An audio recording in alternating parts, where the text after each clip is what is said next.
25 years after the fall of the Berlin Wall, I have to tell you my favorite commie joke. Ivan rushes to tell Boris the Berlin Wall has just fallen. He says, "Boris, I have good news and I have bad news." Boris asks, "What's the good news, comrade?" Ivan tells him, "Everything they told us about communism was a lie." So Boris asks, "What's the bad news?" Ivan says, "Everything they told us about capitalism is true." I wish the Cold War had ended in a truce instead of the collapse of communism.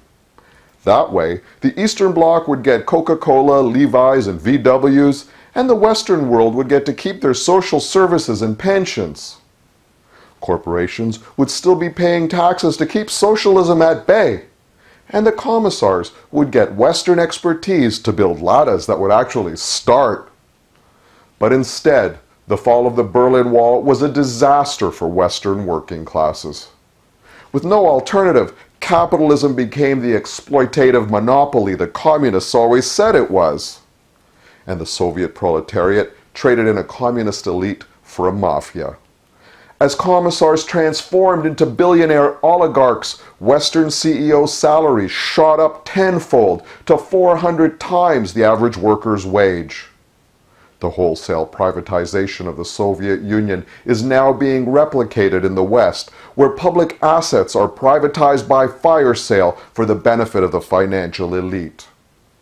In 2008, Western governments not yet drowned in bathtubs rescued capitalism from collapse over howls of popular protest.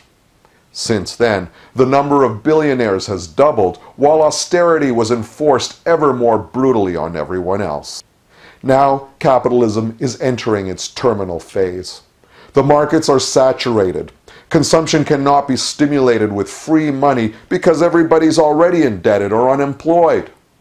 Religion and sex and TV aren't cutting it as opiates anymore, and no Iron Curtain can hide the failure. There remains only one sure way to move product: war. Today, the elites are again grooming the 99% for war.